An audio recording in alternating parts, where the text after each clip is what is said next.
Donc, là, on a lu dans 2 Corinthiens 17. Si quelqu'un est en Christ, il est une nouvelle créature. Les choses anciennes sont passées et toutes choses sont devenues nouvelles. Donc, la nouvelle créature, c'est qui?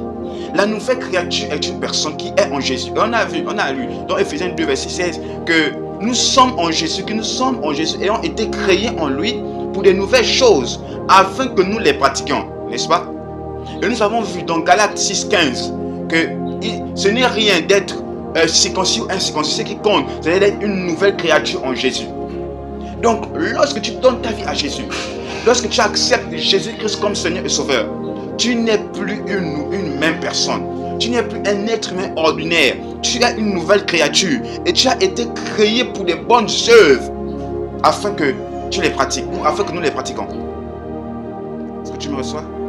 Donc, ton esprit a été né de nouveau. Ton esprit a reçu une nouvelle semence, la semence de Dieu. C'est quoi la nouvelle créature?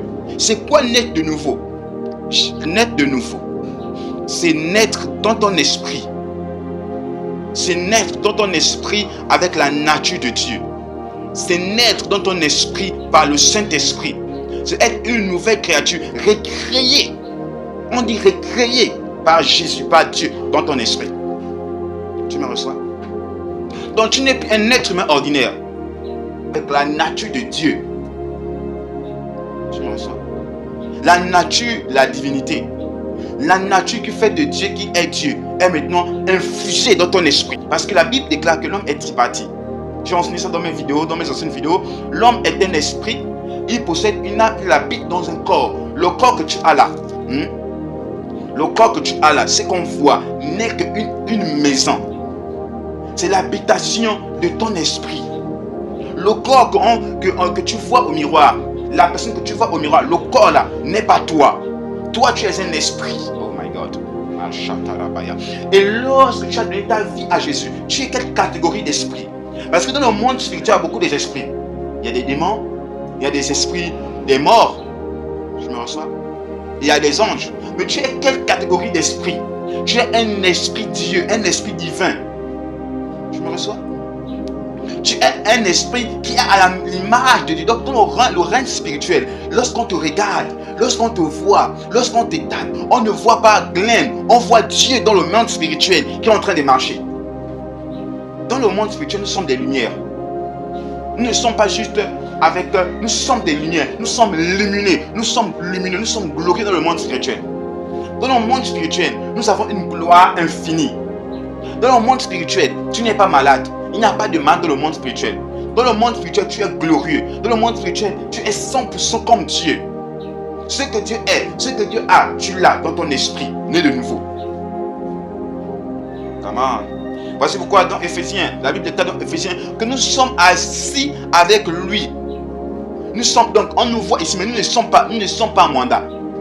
Nous ne sommes même pas au Gabon. Nous ne sommes pas sur la terre. Physiquement, nous sommes. Le corps est un instrument, l'âme est, mais spirituellement, Shatabaya, nous sommes assis dans les hauteurs en Christ Jésus. Et Jean, dans les épîtres de Jean, il pouvait dire que tel il est, tel nous sommes aussi dans ce monde. Amen. Il dit tel il est, tel aussi nous sommes. Donc comment est Dieu? Dieu n'a pas de couleur. La couleur qu'on voit, noir, blanc, rouge, vert, c'est pas, Dieu n'a pas une couleur humaine. Dans Apocalypse, à partir du chapitre 1, écoute là. Lorsque Jean tombe dans l'île de Patmos, la Bible déclare qu'il rencontre un être. Et lorsqu'on décrit l'être, parce qu'à la fin de la description, il va dire je suis le premier et le dernier, le début et la fin. Lorsqu'on décrit l'être, on dit qu'il a les longs cheveux blancs comme la laine blanche. Tu m'écoutes, il n'a pas les longs cheveux noirs. On ne dit pas les cheveux noirs, on dit les longs cheveux blancs. On dit son visage est comme le soleil. Est-ce que tu peux fixer le soleil? Comme le soleil lorsqu'il brille dans toute sa splendeur. Malia Sova Legadas. Donc c'est comme ça qu'il est. Et de sa bouche sort une épée. Donc il est glorieux. Il est la lumière. Parce que la Bible déclare, rappelle-toi, la Bible déclare que nous sommes le seul qui a été la lumière du monde. Nous sommes lumière. Il n'y a pas la couleur noire, la couleur blanche ou la couleur jaune. Il n'y a pas ça. Dans le monde chrétien, il n'y a pas ça. Soit tu es lumière, soit tu es ténèbres. Donc Dieu n'a pas de couleur de peau parce qu'il n'a pas une peau humaine, mais il est la lumière. Maintenant, dans le monde spirituel, nous sommes des lumières. Lorsqu'un sorcier quitte le corps, il voit une lumière glorieuse. Il ne voit pas des êtres humains ordinaires. Il ne voit pas un corps. Il voit une lumière glorieuse. Va tabaya. Les cas s'ouvrent des belles. Il voit une lumière glorieuse. Donc ne te vois pas comme un petit grain. Nous ne devons pas nous voir comme des petits êtres spirituels. Nous ne devons pas nous voir comme des petits êtres humains. La Bible déclare dans Romains chapitre 8, à partir du verset, je passe au verset 18 et 19, que le monde attend avec un ardent désir la révélation des fils de Dieu. La révélation des fils de Dieu. Le monde attend avec un ardent désir la révélation, la manifestation des êtres qui ne sont pas de ce monde, mais qui sont glorieux. Donc on voit ici que la nouvelle créature sont des êtres spirituels qui partagent la dimension, qui partagent la divinité, qui partagent l'essence même de Dieu. Ce que Dieu est, ce qu'il a été, ce qu'il sera et ce qu'il restera. Nous le sommes maintenant. Ce n'est pas un truc qui va se passer dans le futur. C'est un truc que nous le sommes maintenant dans notre esprit né de nouveau. Dans ton esprit né de nouveau, tu es à 100% égal à Dieu, 100% identique à Dieu, 100% comme Dieu. Dans ton esprit né de nouveau, tu es ainsi. Maintenant, où se trouve le problème? C'est parce que plusieurs chrétiens aujourd'hui s'identifient à leur corps. Plusieurs chrétiens aujourd'hui s'identifient à leurs émotions, à ce qu'ils ressentent, leur joie, leur tristesse. Et ils s'identifient à ce qu'ils voient dans le monde physique.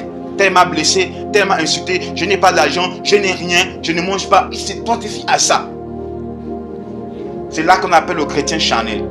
Le chrétien charnel est celui qui s'identifie à 100% à son corps au lieu qu'à son esprit.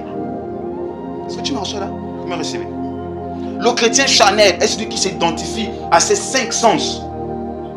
Nous ne sommes pas des êtres humains ordinaires. Nous sommes à l'image, à la ressemblance du Dieu Tout-Puissant, du Dieu qui est un feu dévorant. Et bientôt, je décrète que nous allons régulariser. Le monde physique sera régularisé maintenant. Le monde physique sera régularisé par les fils de Dieu. Ce monde qu'on voit n'est que la résultante du spirituel. Ce monde que tu vois, qu'on voit, même la manière que les maisons sont structurées, c'est le spirituel qui détermine sur le monde physique. Voici pourquoi la Bible déclare que tous les chrétiens doivent renouveler leurs pensées dans la parole de Dieu. Soyez à l'image de la parole. Soyez à l'image. L'apôtre Paul a dit, ne vous laissez pas modeler par ce monde présent. Ne vous laissez pas entraîner par ce monde présent. Mais soyez transformés. Soyez changés par le renouvellement de votre intelligence. Ou du moins, soyez transformés par des pensées pures, des pensées de grandeur, des pensées que je ne suis pas un être humain ordinaire. Je suis un fils de Dieu. Alors je refuse. Je refuse.